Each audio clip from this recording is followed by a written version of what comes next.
Bonsoir Ulrich, Bonsoir, Wilson. comment tu vas? Ça va très bien et toi? Très très bien, merci. Je suis très contente de nous retrouver à la petite villageoise. Petite villageoise, Ouais. ça. Enfin, je suis à la petite villageoise, vraiment, c'est magnifique, j'apprécie tellement le restaurant, c'est propre, c'est chic. C'est vraiment digne.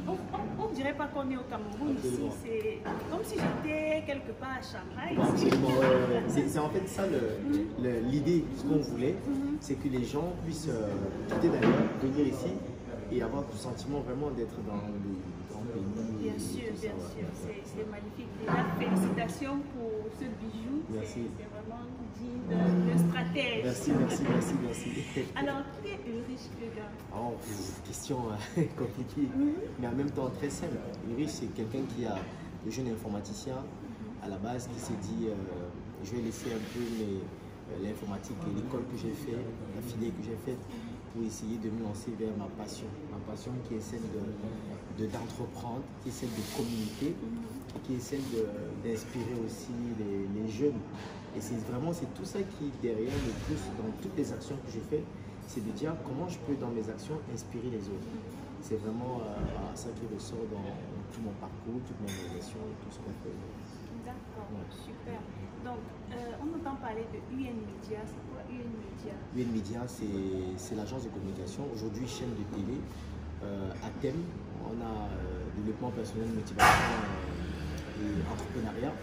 Une chaîne dans laquelle on veut donner le plus d'informations aux jeunes. On sait qu'aujourd'hui, on ne peut plus combattre contre les novellas, contre les machins, toutes ces chaînes-là qui nous pompent l'esprit et tout. Donc, le meilleur moyen de se plaindre, de critiquer, c'est de proposer. C'est la raison pour laquelle on a mis cette chaîne-là qui donne du contenu avec de magnifiques émissions comme Afro-Entrepreneur, comme leur stratégie et toutes ces autres émissions qui permettent d'innover, d'inspirer les jeunes et de leur dire c'est possible d'entreprendre dans un environnement comme ça. C'est magnifique. Donc, pourquoi partir de tout ce qui est média pour le restaurant? Alors, quel est le défi? Quelle est la flamme derrière? Alors, ce qu'il faut savoir, c'est que on est dans un environnement, il y a vraiment beaucoup à faire. Il y a vraiment beaucoup à faire. Restaurant, immobilier et tellement de choses. Ça, on veut se lancer dans ces domaines-là. Parce que quand on regarde dans notre environnement, on se rend compte qu'il y a encore vraiment beaucoup à faire. Regardez à quoi? On est en plein cœur d'accord. Vous vous mettez au-dessus, vous allez voir les toitures. Vous vous demandez, mais on est à quoi? Vous voyez les toitures des maisons et tout ça. Donc vraiment, il y a une envie d'apporter quelque chose dans ces différents secteurs. Mais pourquoi le restaurant? Restaurant parce que on avait à côté quelqu'un qui savait très bien faire la bouffe et qui était déjà qui avait une belle expérience dans le domaine. On s'est dit bah écoute, il y a déjà l'expérience, maintenant on peut mettre un cadre derrière ça et mettre la qualité de service derrière pour pouvoir mettre sur pied l'un des meilleurs restaurants à Douala. On avait envie vraiment d'apporter quelque chose de différent dans la restauration, dans la gastronomie et surtout dans la qualité de service. Super. Aujourd'hui, Ulrich a cette casquette d'homme d'affaires, si je peux me permettre. C'est un homme c'est relatif, d'affaires. Ouais. Donc, du coup, quels sont les challenges que tu rencontres au quotidien dans tes business, dans tes activités? Alors, le premier challenge qu'on rencontre, c'est le challenge mental, je dirais. Tout ce qu'on met sur pied, deux fois, ne se comporte pas comme on a prévu. Et il faut toujours avoir plus d'un tout dans son sac, dans sa tête et ne pas abandonner. Parce que tout va vouloir te mettre à genoux et te prouver d'avoir raison. En tant qu'entrepreneur, si tu ne protèges pas ton mental, tu es un homme mort, une femme morte. Et ça, c'est vraiment quelque chose que les jeunes entrepreneurs doivent avoir. C'est que le mental, c'est la plus grande des choses. Donc, cette première difficulté, c'est d'abord, c'est toi-même, c'est ton mental. Tu dois te mettre au diapason pour pouvoir aller combattre et survivre par rapport au challenge que tu vas avoir dans ton business. Alors, autre chose, c'est de pouvoir te réinventer. Sur un environnement où il y a beaucoup de choses qui sont faites, à chaque fois que tu viens apporter quelque chose dans un secteur d'activité, quelle est la nouveauté que tu apportes? Comment tu te réinventes? Ok, comment tu fais à ce que ton business model soit toujours autant recherché, même dans les années, au fur et à mesure et tout et tout. Donc, la capacité de se réinventer, ça c'est quelque chose de vraiment voilà, challengeant et intéressant. Après, comme tout environnement, hein, il y a les taxes, il y a le gouvernement, il y a les procédures qui ne sont pas évidentes, il y a l'environnement. Ok, il ne faut pas se plaindre, il faut observer ça et essayer d'apporter soi-même les propres solutions. Donc, on comprend que se lancer en entrepreneuriat, c'est quelque chose de passionnant, d'intéressant. Donc, Ulrich, est-ce que tu recommandes aux jeunes d'entreprendre? Attention, j'ai dit attention. Ces dernières années, on fait l'apologie de l'entrepreneuriat. Tout le monde, on valse avec cet entrepreneuriat. Faites attention. L'entrepreneuriat n'est pas fait pour tout le monde. De toutes les façons, les statistiques nous démontrent toujours que il y a très peu de gens qui réussissent à rester en entrepreneuriat parce que c'est un univers qui est extrêmement stressant. Extrêmement stressant. Je dis parce que moi, je suis passé par là, les zones de turbulence, les moments de stress intenses. Les gens en meurent. Les gens ne savent pas les gens meurent. L'entrepreneuriat, c'est tellement stressant, les gens ne savent pas. Donc, si vous n'êtes pas prêt, les salariés, beaucoup de salariés sont plus heureux que les entrepreneurs. Bien sûr. Et ils ont un bon travail, ils ont un bon timing de travail, ils respectent leurs enfants, ils sont du temps avec leur mari, leurs enfants et tout ça. Donc, prenez du temps. L'entrepreneuriat ne vous rend pas forcément plus heureux. Ok? Notre grand frère Dangote disait que si vous vous lancez en entrepreneuriat, vous allez travailler pendant un moment donné pour pouvoir avoir la vraie plus-value de l'entrepreneuriat. Mais sinon, dans les premières années, vous serez, votre situation sera peut-être moins plus pire même que celle d'un salarié. Donc, oui, si vous avez la force et l'étoffe mentale pour vous lancer, lancez-vous. Voilà. Et comment tu parviens à gérer ces moments de stress dans tes affaires? Oui. Alors, quand tu commences à stresser, il faut savoir que c'est à ce moment donné que tu te rends compte que tu ne dois pas être seul. Tu ne dois pas être seul. Certaines personnes vont se mettre avec leur clan, avec leurs amis, avec leurs frères pour permettre de relativiser un peu la situation. Moi, c'est aussi mon environnement de base, ma troupe, ma famille. Qui, quand c'est vraiment chaud de chez chaud, on sent que c'est vraiment, là des fois je rentre dans ma troupe, on sent que voilà c'est Dieu et puis on m'accompagne, me dit ça va aller, écoute et tout, et rien que voir mes gosses aussi de temps en temps, ça remonte, ça fait chaud au cœur et puis ça te dit bon écoute c'est pour eux que tu fais ça et puis voilà. Donc la famille, tes troupes et tes gens, c'est important. C'est magnifique. Donc du coup, est-ce que tu recommandes considérant un jeune qui a un potentiel, est-ce que tu recommandes qu'il se lance de façon, je veux dire, avec ses propres fonds où il est important pour lui de travailler en groupe et de prendre un financement ailleurs? Parce que beaucoup de personnes me disent, si je veux entreprendre, mais je n'ai pas assez de financement, comment je fais pour avoir assez de financement pour lancer mon activité? Ok. Bon, je vais reprendre les propos de l'ancien président Nicolas Sarkozy. Ce n'est pas l'argent qui fait le projet, c'est le projet qui appelle l'argent. Si vous avez un projet, vous attendez le financement, il y a une forte chance que vous attendiez longtemps.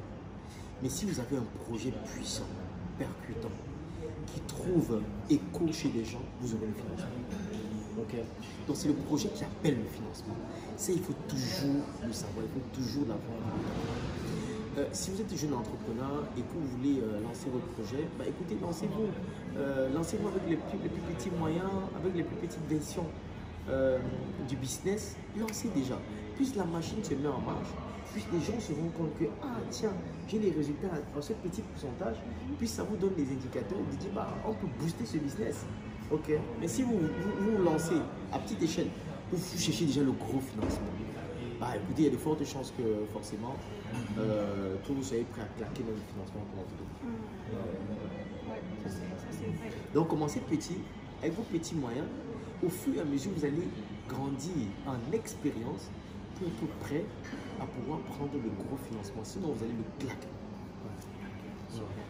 Donc, ce que je sais, c'est que Ulrich est dans l'entrepreneuriat depuis Un peu plus de 5 ans. plus de 5 bien ans. sûr.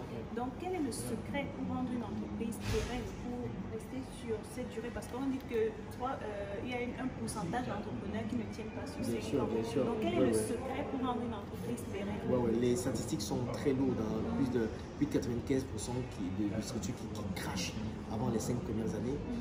Et c'est très dur. Alors, quel est le secret? Je dirais que le premier secret, c'est d'abord vous-même. C'est le porteur de projet. Si vous n'êtes pas vous-même quelqu'un de blindé, quelqu'un de puissant, quelqu'un qui a un mental d'acier et qui a une force irrévocable de dire ce projet va aller jusqu'au bout, vous allez avoir le bout. Ça, ne vous gênez pas. Parce que personne ne croira à votre projet plus que vous-même. Les gens vont vous abandonner dans votre projet. Et quand ils vont vous abandonner, la seule personne qui continuera de croire, c'est vous-même. Vous imaginez le gars qui a envoyé les trucs dans l'espace et tout ça. Comment on l'appelle SpaceX. Oui. Le gars de SpaceX là, qui a envoyé les trucs dans. Je suis sûr que les gens lui ont dit, bah écoute, ce sera pas évident, c'est compliqué d'aller dans l'espace et tout ça. Mais le gars, il a cru. Le premier gage de votre projet dans le temps, c'est d'abord vous. Ouais, c'est d'abord vous. Ensuite, quand vous avez bâti ça, derrière, il faut mettre le process avec les hommes, avec les humains, avec la vision que tu vas porter aussi chez les autres collaborateurs. Parce que si tu as des collaborateurs qui n'ont pas la vision véritablement de ce que tu veux, derrière, ça ne peut pas faire long feu. Première des choses, vous d'abord. Deuxième des choses, les équipes que vous allez embarquer, que vous allez charger aussi en vision. Ok? Et tout. Et voilà, au fur et à mesure, les choses pourront, avec le process, tout ce que vous allez mettre derrière, c'est peut-être ça qui fera que l'entreprise pourra durer. Alors, Ulrich a mentionné quelque chose tout à l'heure, être blindé. On ne parle pas de porte-monnaie magique ici, on ne parle pas d'aller voir Alain Mimou. On parle d'être blindé mentalement. Blindé mentalement. Je parle tout le temps de lion mindset. Tu dois avoir le mental d'un lion pour pouvoir réussir. Absolument. Et il a également mentionné quelque chose, les équipes. Donc, quel est le secret pour avoir une équipe qui épouse la vision? Alors, il n'y a pas de secret.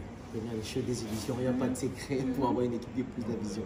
Et ce que moi j'ai appris finalement avec le temps, c'est que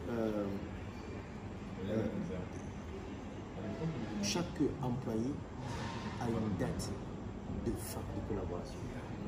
Ouais. Quel que soit l'engagement qu'il a, il y a une date de fin. Maintenant, il faut trouver le moyen de charger ces gars avec une vision forte, avec une énergie forte, avec un bon plan. Ok? Parce que si ce n'est qu'avec l'argent, ils vont se démotiver et ils iront prendre plus ailleurs. Donc il faut les charger véritablement de la vision, de l'énergie, et de manière à ce que quand le gars il vient au bureau, il sent qu'il est animé par quelque chose qui est plus grand que lui. Ouais. Si vous faites ça, vous aurez plus de chances de pouvoir amener les gars sur le long terme. Long terme, c'est relatif, hein, parce que ça peut être 3 ans, ça peut être 4 ans, ça peut être 5 ans. Beaucoup de gens viendront, ils repartiront, d'autres viendront, ils repartiront. Okay? Mais mettez un système sur pied qui fait que, quel que soit celui qui vient, il intègre le système, il comprend la vision et il fait son bonhomme de chemin. Okay? Mais rien ne vous garantit que vous aurez quelqu'un qui mettra le même nombre de temps que vous dans votre temps. C'est le système qui pourra. Donc, du coup, quand on parle de bâtir une équipe, on parle de leadership. Comment faire pour avoir cet impact-là sur son équipe en tant que leader? C'est de vous-même vous former. Premièrement, il faut vous-même travailler à vous former. Formez-vous vous-même. Lisez beaucoup, apprenez le leadership. Et puis, essayez-le sur les équipes. Ça veut dire que tant que vous n'allez pas essayer sur vos équipes, organiser des réunions, appliquer ce que vous avez appris, aller dans les conférences, les séminaires sur le leadership et tout ça, vous n'allez pas pouvoir emmagasiner de l'expérience. Okay? L'expérience que moi j'ai aujourd'hui vient de ce que j'ai tiré comme blessure, comme douleur, comme échec du passé. Donc c'est un processus normal. Formez-vous, déployez-le sur les équipes et gagnez aussi en expérience. Super. Donc merci Ulrich pour ce temps que tu m'accordes, c'est un privilège pour moi. Donc, je suis avec le stratège, je suis très très contente. Yeah. Ouais, je suis très contente et je suis sûre que d'ici, beaucoup de choses se préparent. Absolument. Nous allons faire de grandes choses. Donc, Absolument. est-ce qu'il y a quelque chose, tu peux nous donner un petit, je vais dire ça comment? Est-ce qu'il y a quelque chose que tu prépares encore en background? Parce que je sais qu'avec toi, il y a toujours quelque chose en secret qui se prépare. Des fois, moi, je suis Est-ce pas qu'en prêt. exclusivité, tu peux nous dire quelque chose? C'est vrai que des fois, moi, je suis pas prêt. Hein. Des fois, ça vient automatiquement, ça se déclenche comme ça se lance.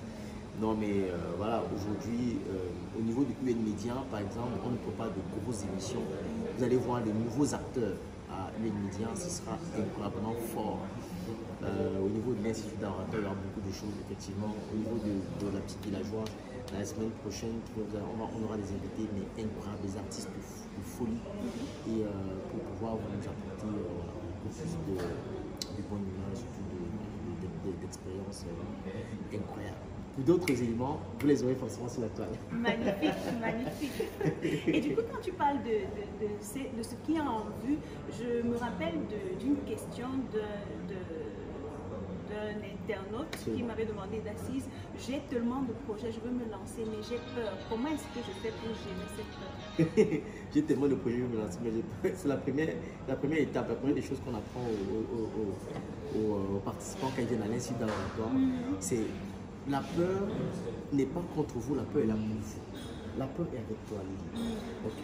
Elle est là pour te protéger. Notre cerveau a pour but premier de nous protéger. C'est d'abord ça. Il n'a pas pour but de nous rendre heureux, c'est de nous protéger. Ok? Et si vous vivez une situation qui est inconfortable, il va essayer de te protéger. Donc c'est normal que tu te lances dans un projet qu'il ne maîtrise pas. Il veut te protéger. Et c'est pour ça qu'il va déclencher le processus, ton cœur va plus fort, ton ventre est noué, tu es prêt à fuir, tu es prêt à partir, parce que tu es chargé en oxygène. Ok? Donc, à chaque fois que vous aurez peur, quand vous allez vouloir lancer un nouveau projet, dites-vous j'ai peur et puis quoi? J'ai peur et puis quoi? Ok? Et puis, dites-vous que le courage, ce n'est pas l'absence de la peur. Ok? C'est simplement de pouvoir dépasser, c'est de mettre le pas malgré la peur. Magnifique. Ouais.